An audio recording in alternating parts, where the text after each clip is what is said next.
Guarda, intanto devo ringraziare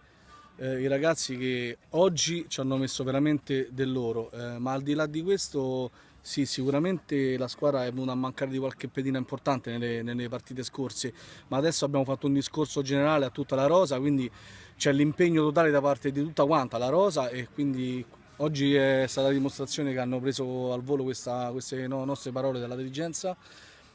e niente, se andiamo avanti così possiamo ben sperare in questi playoff che l'altro anno ci è sfuggito per un pugno di mosche. Ringrazio intanto il presidente Mastro Pietro che è un amico. La interpretiamo come abbiamo interpretato questa gara oggi, nel senso andiamo là, noi dobbiamo andare a fare punti ovunque sia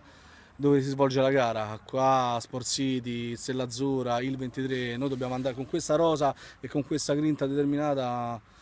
dobbiamo andare a fare punti ovunque. A me forse è un cambiamento, abbiamo visto insomma la Pesana ha cambiato 4,4-5 giocatori dall'altro anno, quindi forse questo ha portato un po' di serenità perché ecco, a parte le due partite che abbiamo vinto, scusa, la partita che abbiamo perso, ma le due che abbiamo vinto e questa, quando vieni in tutti i giocatori c'è più serenità, ti riescono meglio le giocate, se un giocatore va male c'è la panchina, ma quando purtroppo come al COD eravamo contati, per di più abbiamo dovuto segnare un giocatore che non si è mai messo le scarpe